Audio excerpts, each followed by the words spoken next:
Bienvenidos y bienvenidas a un nuevo episodio de Ideas, el podcast de las ideas de la inteligencia artificial. Hoy arrancamos con un tema que parece lejano, casi abstracto, pero que en realidad ya toca nuestra vida diaria y puede transformarla por completo: las monedas digitales de bancos centrales, también conocidas como CBDC por sus siglas en inglés. El dinero, ese elemento que utilizamos todos los días sin pensarlo demasiado, está viviendo una transformación histórica. Y la gran pregunta es, ¿estamos frente a una innovación que traerá progreso, inclusión y eficiencia, o ante una herramienta que podría convertirse en un mecanismo de control masivo sobre nuestras vidas? En los últimos años hemos sido testigos de un cambio profundo en la manera en que usamos y entendemos el dinero. La digitalización global avanza sin freno, cada vez llevamos menos billetes en el bolsillo y más aplicaciones en el teléfono, pagamos con tarjetas sin contacto, transferimos con un clic, usamos wallets digitales e incluso criptomonedas que hace una década parecían un experimento marginal. Pero detrás de todo este panorama también hay una realidad más compleja: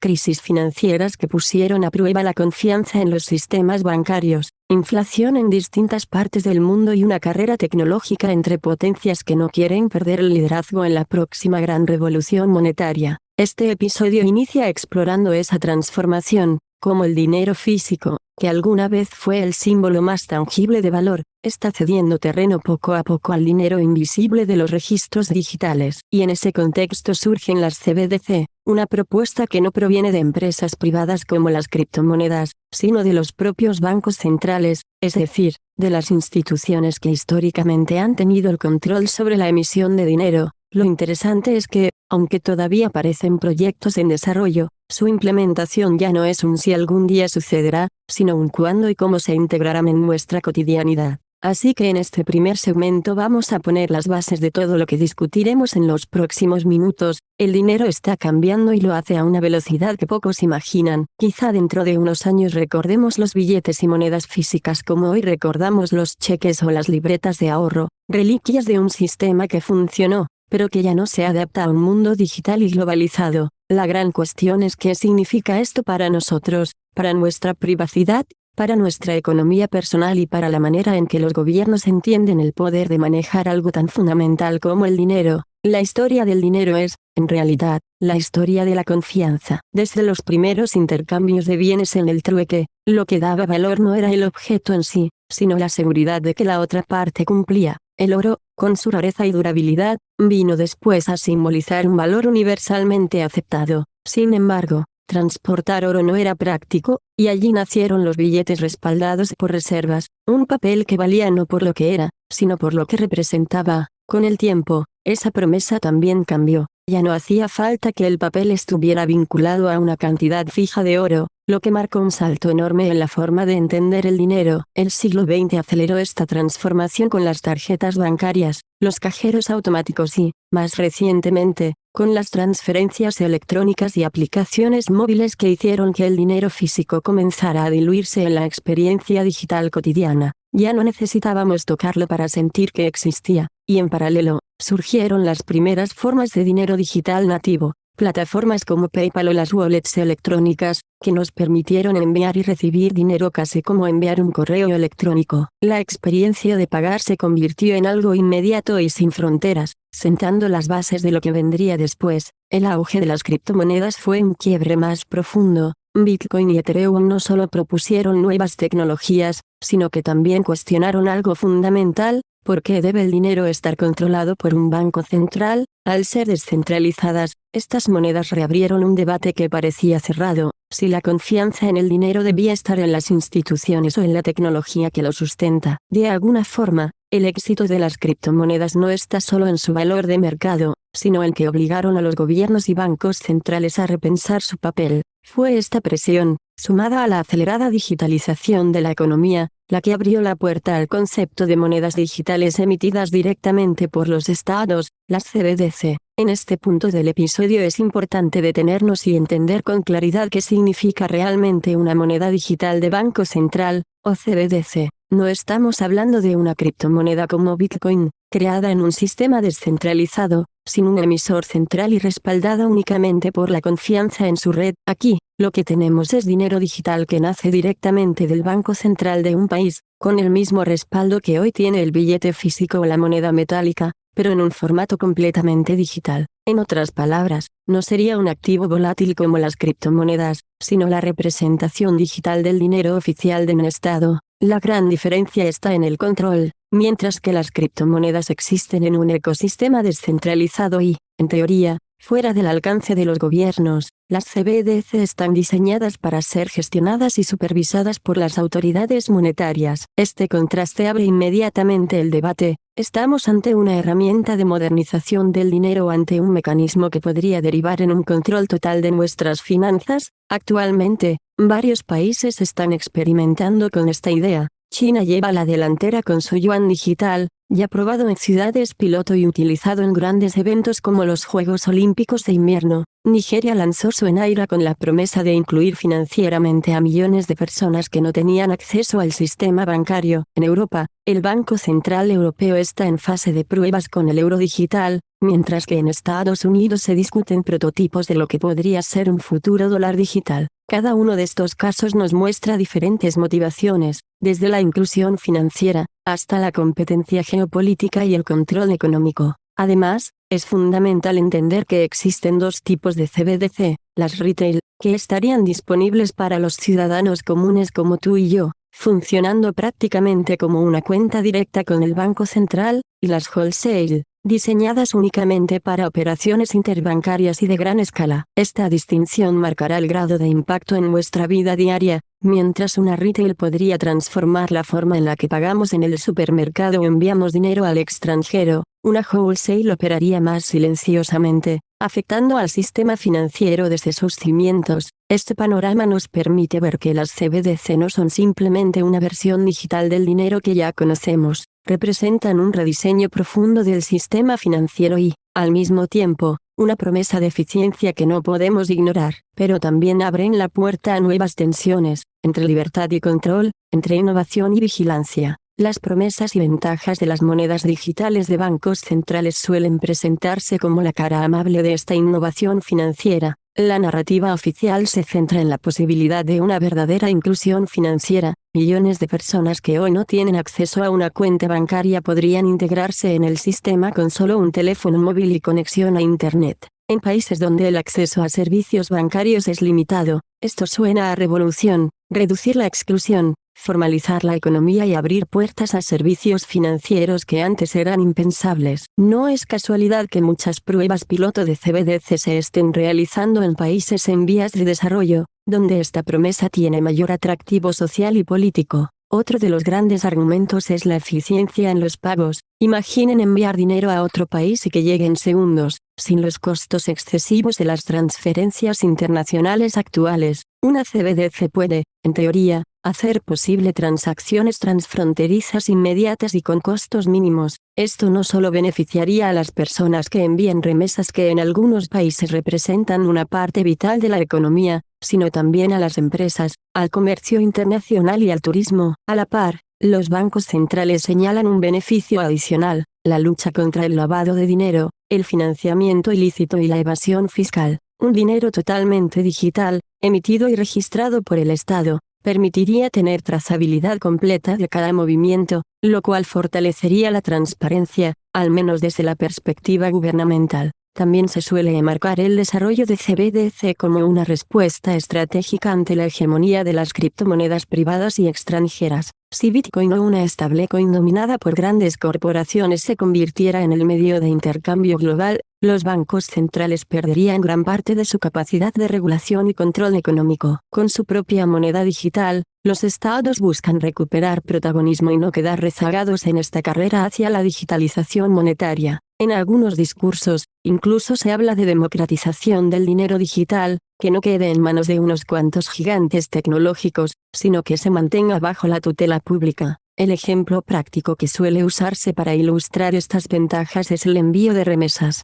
Hoy, una persona que manda dinero desde Estados Unidos a su familia en América Latina puede perder hasta un 7% del monto en comisiones y esperar varios días para que llegue el pago. Con una CBDC, esa transacción podría completarse en segundos y casi sin costo, La experiencia del usuario sería más simple, más rápida y más barata. La promesa es tan poderosa que muchos gobiernos ven en ella no solo un cambio tecnológico, sino también una herramienta de justicia económica. En este punto del episodio entramos en la parte más delicada y quizá más inquietante de toda la discusión, los riesgos y preocupaciones que surgen con las monedas digitales de bancos centrales. Porque si hasta ahora hemos visto las promesas de inclusión financiera, eficiencia y rapidez en las transacciones, también es necesario mirar de frente a la otra cara de la moneda. ¿Qué significa realmente que todo nuestro dinero esté en manos directas del Estado? Uno de los temores más comentados es el de la vigilancia absoluta, a diferencia del dinero en efectivo, que permite cierto nivel de privacidad en nuestras compras y transacciones. Una CBDC dejaría un registro detallado de cada movimiento que hagamos,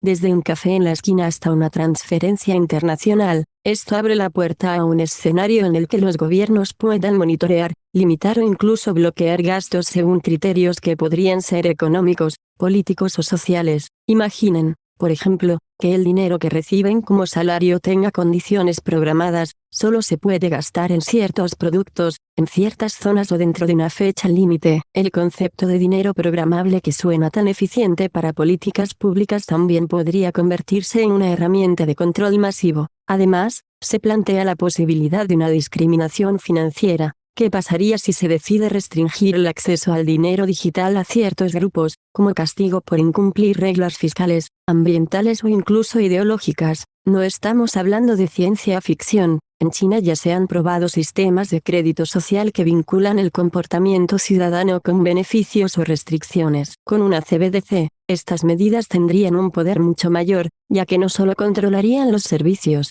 sino el acceso directo al dinero. A esto se suma un reto técnico gigantesco, la ciberseguridad. Un sistema financiero totalmente digital centralizado sería un blanco atractivo para ataques informáticos, hackeos o incluso espionaje internacional. Si hoy una caída de un banco o un fallo de un sistema de pagos ya genera caos, imaginemos lo que significaría un ataque masivo al banco central que gestiona el 100% del dinero en circulación. La vulnerabilidad no es solo individual, es sistémica. En resumen, en este segmento lo que ponemos sobre la mesa es una pregunta clave. ¿Las CBDC nos darán mayor libertad al facilitarnos el acceso al dinero y las transacciones, o nos pondrán en una situación de vigilancia y control sin precedentes? Y quizás la inquietud más importante, ¿qué pasa con la democracia y la autonomía individual cuando el Estado tiene la capacidad de encender o apagar, en cuestión de segundos, nuestra vida financiera? El tablero donde se está jugando la batalla geopolítica del dinero digital es tan complejo como fascinante.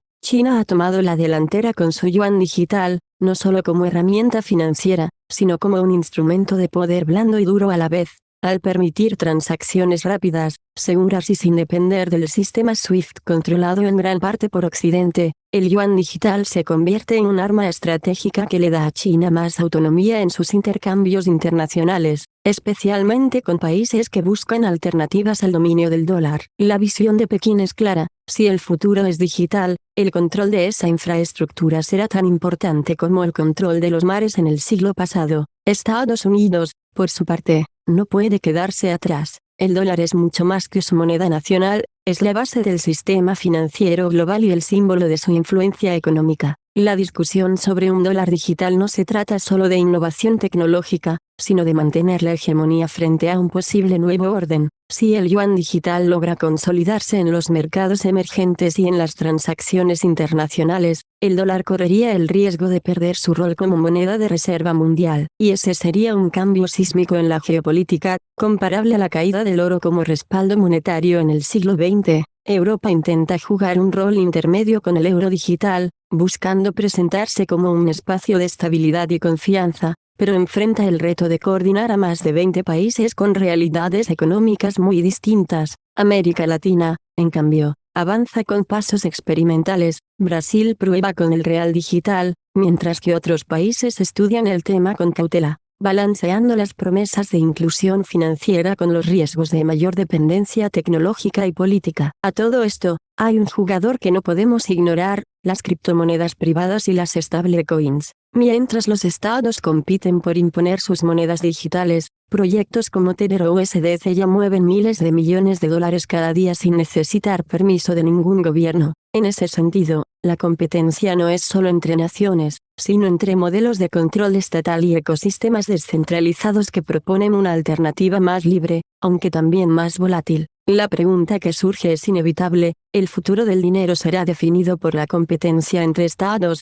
o por la capacidad de la tecnología descentralizada de romper esas fronteras? Lo cierto es que estamos en medio de una lucha por el dominio del sistema financiero del mañana, y lo que se decida en la próxima década marcará el rumbo de la economía global por generaciones. El impacto de las monedas digitales de bancos centrales en la economía y en los bancos tradicionales es uno de los puntos más delicados y, al mismo tiempo, más fascinantes de este debate. Imaginemos por un momento que cada ciudadano pudiera tener una cuenta directa en el Banco Central, sin necesidad de pasar por un banco comercial. Esto significaría que el dinero estaría en manos del Estado de manera directa, eliminando intermediarios financieros. En teoría, se reducirían costos, habría mayor seguridad y acceso universal. Pero en la práctica, ¿qué pasaría con los bancos tal y como los conocemos? Su rol histórico como depositarios del dinero y otorgantes de crédito se vería drásticamente alterado. Si los depósitos se concentran en el Banco Central, los bancos comerciales perderían una de sus principales fuentes de financiamiento, el dinero de los ahorradores. Esto podría derivar en un escenario donde los bancos tengan que reinventarse para sobrevivir, enfocándose en servicios especializados, asesoría financiera, gestión de inversiones o préstamos respaldados por otras fuentes de capital. En pocas palabras, ya no serían los guardianes del dinero, sino proveedores de servicios financieros en un ecosistema dominado por la autoridad monetaria central. Aquí surge la gran pregunta: ¿estamos ante la posibilidad de que los bancos tradicionales desaparezcan como instituciones esenciales de la vida económica? Otro punto crítico es lo que se conoce como bank run digital. En el sistema actual, una corrida bancaria implica que miles de personas corran físicamente o a través de transferencias a retirar su dinero, lo cual ya es un proceso complejo. Pero con una CBDC, ese fenómeno podría ocurrir en cuestión de segundos, millones de ciudadanos trasladando su dinero digital del banco comercial al banco central con un simple clic. Este tipo de movimiento instantáneo pondría en jaque a instituciones enteras y podría detonar crisis financieras de una magnitud inédita. La estabilidad del sistema estaría en manos de la velocidad de la tecnología, algo nunca antes visto en la historia monetaria. Al mismo tiempo, no podemos perder de vista que este cambio abriría espacios para la innovación. Las fintechs y nuevas plataformas digitales podrían encontrar en las CBDC una infraestructura base para construir servicios más inclusivos, transparentes y eficientes. Sin embargo, esto dependerá de las regulaciones, de las decisiones políticas y del grado de centralización con que se diseñen estas monedas. Lo cierto es que el modelo actual, donde el dinero fluye entre bancos privados y bancos centrales, podría quedar en el pasado. La pregunta que queda en el aire es: ¿queremos un sistema donde el Estado concentre el control absoluto de nuestro dinero o preferimos mantener un equilibrio entre instituciones privadas y públicas? En este punto de la conversación sobre las monedas digitales de bancos centrales, entramos en un terreno que no es puramente técnico ni económico, sino profundamente humano. Hablar de los aspectos éticos, sociales y filosóficos de las CBDC significa preguntarnos qué implica que el dinero, aquello que usamos para vivir,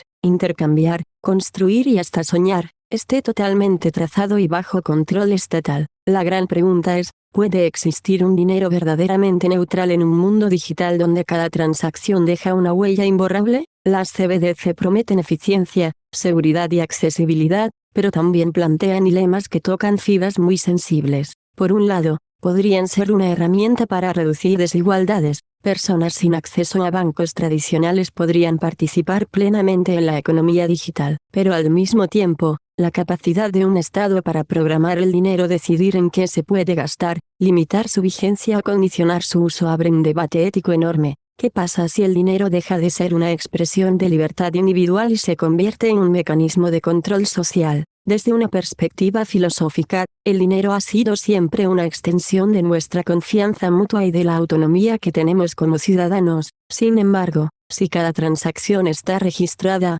el dinero deja de ser un puente anónimo entre personas y se convierte en un espejo de nuestra identidad. Comprar, donar, ahorrar, invertir, todo hablaría de quiénes somos y de lo que creemos. Y aquí surge un dilema esencial: ¿qué pesa más, la estabilidad social y la lucha contra delitos financieros, o el derecho a una esfera privada que el Estado no pueda penetrar? Este debate no tiene respuestas únicas, pero sí nos invita a reflexionar sobre el rumbo que queremos tomar como sociedad. ¿Queremos un futuro donde la tecnología nos proteja y nos facilite la vida, incluso al costo de nuestra intimidad financiera? ¿O preferimos mantener espacios de opacidad, con los riesgos que eso conlleva, pero preservando la libertad de decidir cómo y dónde gastar sin rendir cuentas a nadie? En última instancia, las CBDC no solo son un experimento financiero, son un espejo que refleja cómo concebimos la libertad, la justicia y la confianza en la era digital. Hemos recorrido un viaje complejo y fascinante, desde la historia del dinero y la confianza que lo sostiene, hasta la irrupción de las monedas digitales de bancos centrales como una posible revolución financiera y social. Queda claro que las CBDC no son un simple paso tecnológico, sino un cambio de paradigma que plantea tanto promesas como riesgos. Prometen inclusión, eficiencia y velocidad en las transacciones, pero también despiertan temores sobre la privacidad, la concentración de poder y la posibilidad de un control absoluto sobre nuestra vida económica. En el fondo, lo que está en juego es el equilibrio entre seguridad y libertad, entre la estabilidad que ofrece un Estado fuerte y la autonomía que muchos ven en las criptomonedas y otros modelos descentralizados. La pregunta que nos acompaña al cierre es profunda. ¿Estamos entrando en una nueva era del dinero o en una era del control? La respuesta dependerá no solo de las decisiones de los bancos centrales y los gobiernos, sino también de cómo como sociedad entendamos y participemos en este proceso. La moneda digital puede convertirse en una herramienta de progreso o en un mecanismo de vigilancia sin precedentes. La elección no está predeterminada. ¿Tú qué preferirías? ¿Un mundo donde la economía es más ágil y segura, o uno donde tu libertad financiera podría estar limitada? Con esto cerramos el episodio de hoy. Gracias por acompañarme en este viaje de ideas y posibilidades. Te invito a seguir reflexionando y a compartir tus pensamientos con tu comunidad, porque son estas conversaciones las que pueden marcar la diferencia en cómo enfrentamos el futuro. Si disfrutas de este espacio y quieres apoyar para que sigamos explorando temas como este, puedes hacerlo en Patreon, además de suscribirte en YouTube, Spotify o en tu plataforma favorita de podcasts. Cada suscripción, cada apoyo, nos ayuda a continuar generando contenido que provoque, cuestione y encienda la curiosidad. Nos escuchamos en el próximo